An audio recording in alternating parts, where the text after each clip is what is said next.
Olá, alunos do primeiro ano E. Neste vídeo, nós iremos fazer a correção da atividade 1 da disciplina de redação do terceiro período, onde nós iremos corrigir a atividade baseada no texto Eu Tenho um Sonho. Vamos para a primeira questão.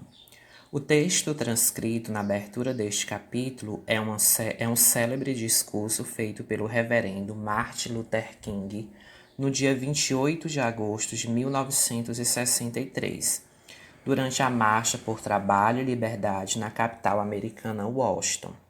A quem ele se dirige? Vamos para a resposta. Luther King dirige-se a seus irmãos negros. Então, se você colocou desse jeito sua resposta ou algo dentro desse contexto, a sua resposta está ok. Primeira questão, letra A. Transcreva no caderno as passagens em que se pode identificar a quem se dirige Martin Luther King. Há diferentes passagens em que a presença dos ouvintes de Luther King é marcada. Nos trechos a seguir, é possível concluir que o reverendo está falando prioritariamente para ouvintes negros. Que trechos comprovam isso? Mas algo que devo dizer a meu povo, ao longo do processo de conquista do nosso merecido lugar, não podemos nos condenar com atos criminosos. Muitos de nossos irmãos brancos compreenderam que o seu destino está ligado ao nosso. Eles compreenderam que a sua liberdade está atada à nossa. Não fiquemos ou não ficaremos satisfeitos enquanto os nossos filhos forem despidos de sua personalidade e tiverem a sua dignidade roubada por cartazes com os dizeres só para brancos. As expressões, Meu povo, nosso merecido lugar, nossos irmãos brancos, o seu destino está ligado ao nosso, a sua liberdade está atada à nossa, nossos filhos. Essas expressões indicam que Martin Luther King se dirige, aos seus irmãos negros, assim como ele, Primeira questão, letra B.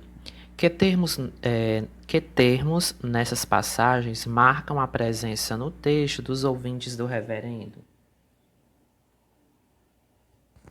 A presença dos ouvintes é muito marcada no discurso de Luther King. De modo geral, são utilizados os pronomes de primeira pessoa do plural. Nosso, para se referir a lugar, nossos, para se referir aos irmãos brancos, por exemplo.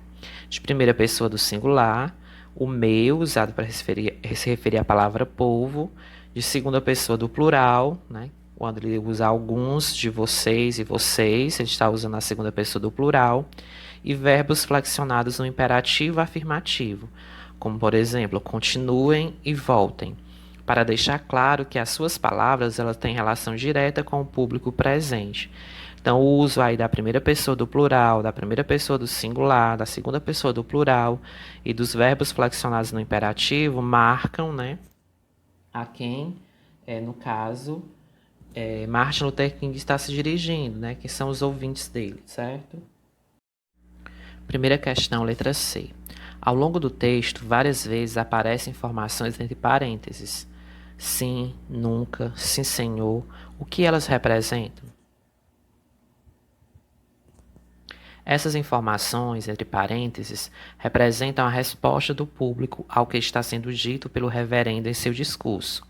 Na maior parte das vezes, as pessoas participam para mostrar que se identificam com as palavras ditas pelo reverendo. Então, essas expressões marcam esse processo de interlocução, de diálogo entre quem está discursando, que é o Martin Luther King, e o público presente no seu discurso.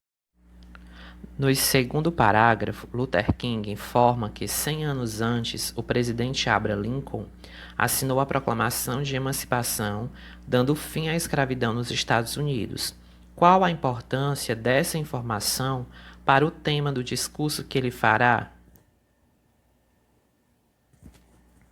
Luther King começa sua fala relembrando a assinatura da Proclamação da Emancipação, porque pretende deixar claro que 100 anos mais tarde, o negro americano ainda não conquistou a igualdade de direitos previstas na Declaração de Independência e na Constituição.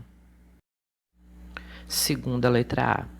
Transcreva no caderno a passagem que o reverendo estabelece um contraponto entre o que deveriam ser as consequências da proclamação da emancipação e a condição de vida dos ouvintes, a quem se dirige especificamente em seu discurso. 100 anos depois, o negro ainda não é livre. 100 anos depois, a vida do negro ainda está tristemente debilitada pelas algemas da segregação e pelos grilhões da discriminação. 100 anos depois, o negro vive isolado numa ilha de pobreza, em meio a um vasto oceano de prosperidade material. 100 anos depois, o negro ainda vive abandonado nos recantos da sociedade na América, exilado em sua própria terra. Então, esses trechos aí mostram esse contraponto entre o que deveria ser a vida do negro, né, após 100 anos, e o que de fato eles ainda enfrentam, os problemas que eles ainda enfrentam, mesmo tendo conquistado a liberdade. Segunda questão, letra B.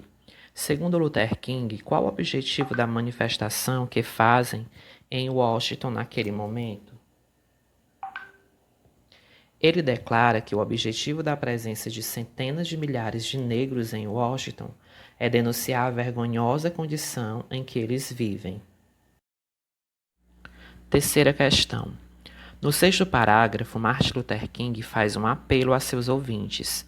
Não devemos saciar nossa sede de liberdade bebendo da taça da amargura e do ódio. Por que o reverendo faz esse apelo? Luther King preocupa-se em evitar que os negros revoltados, por não serem reconhecidos como iguais e por terem seus direitos constitucionais desrespeitados, apelem para a violência. Teme ainda que a violência venha como resposta natural à violência praticada pelos brancos contra os negros. Por essas duas razões, o reverendo diz que eles devem sempre conduzir a sua luta no mais alto nível de dignidade e disciplina. Então ele faz um apelo, né, para que seus irmãos negros não revidem a violência que sofrem também com violência. Quarta questão. Esse é o mais célebre dos discursos proferidos por Martin Luther King e ficou conhecido como Eu Tenho um Sonho. Por que o discurso ganhou essa denominação? Essa denominação traduz uma imagem explorada no final do discurso pelo reverendo, ao explicitar para seus irmãos negros o sonho que tem. Ele enumera as conquistas sociais pelas quais estão se manifestando em Washington.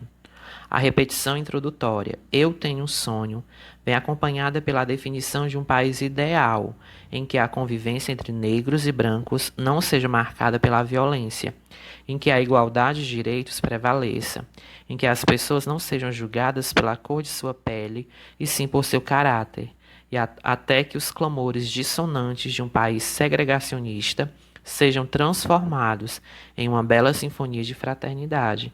Então, essa expressão Eu Tenho um Sonho, que é o título do discurso, usado várias vezes no texto, ela representa essa ideia de um mundo ideal, né, de um ideal de igualdade entre brancos e negros, principalmente se tratando da sociedade norte-americana.